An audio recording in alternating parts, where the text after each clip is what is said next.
గురుమూర్తి దేవుని మీద ఒట్టు పెట్టే కదా అప్పుడు కాదు గురుమూర్తి దేవుని మీద ఒట్టు పెట్టి 15 ఆగస్టు కల్లా ఇంత రుణమాకనే కదా దేవుని మీద ఒట్టు పెట్టి వాళ్ళ మాట తప్పుతారా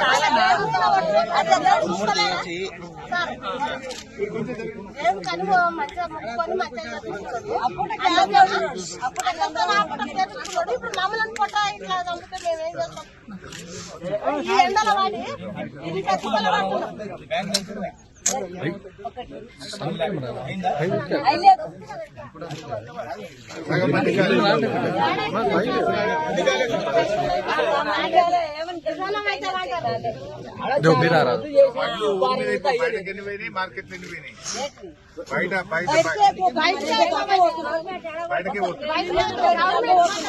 బయటకే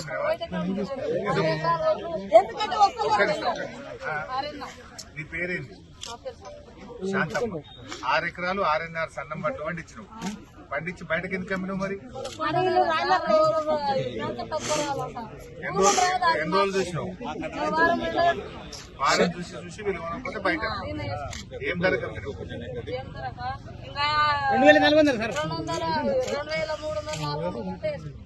మీకు 2800 రావాలి కదా బోనస్ ఇస్తాను కదా 500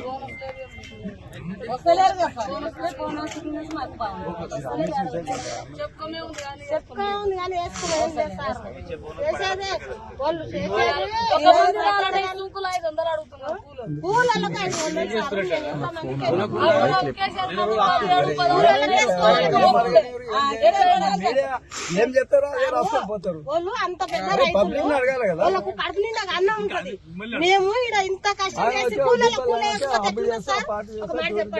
అంతే కదా సార్ లేవు మేము ఉల్లి కూడా వచ్చింది మొత్తం పంట నష్టమైంది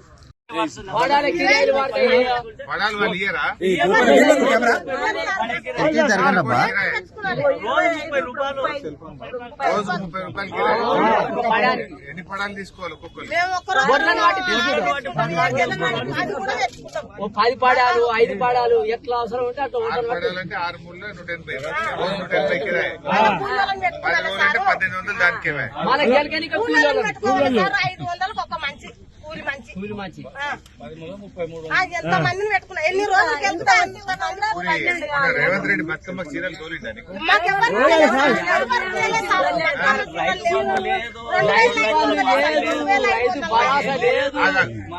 2500 రాలేదు పైసలు రాలేదు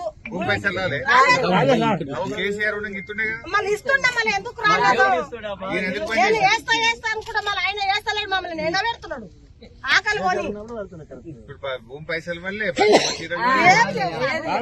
ఏమి లేవు ఉన్న దినాలు మీరు వేసిన కాడికి ఏదో బుక్కడి తిన్నాం కడపిండా తిన్నాం ఏమనుకుంటున్నారు రేవంత్ రెడ్డి కొత్తగా ముఖ్యమంత్రి అయినా మరి ఏమనుకుంటున్నామంటే మమ్మల్ని పొట్ట సంపానికనే ఉన్నాను మరి ఎవరు వేసిండ్రు సార్ మేము వేసలేము సార్ ఎప్పటికైనా మేము ఇంకా మాట్లాడుతున్నాం మేము ఎప్పటికి వేయలేదు ఇక్కడ వేసినాం కాబట్టి 4,000 అని చెప్పి 4,000 ఇస్తానే కదా రాజ్యం వస్తుంది 1 తారీఖు 4,000 ఇస్తానే కదా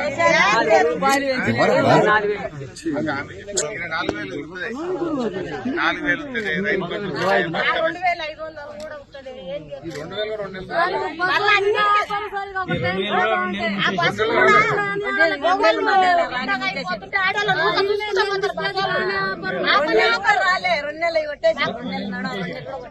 పింఛనా ఏది 2,000 ఆ బస్సులో పోవాలని కొట్టేసి మధ్యలో 4,000 అన్నాడు. ఇచ్చే 2,000 కూడా నిలబొట్టేశారు. సార్ బస్సులో పోవాలంటే రాకపోతుంటది. బస్సుకి ఎక్కిపోతామని ఆశ ఉంటుంది ఎవరికైనా. ఆ ఆశ కూడా బస్సులు ఆపుతలేరు.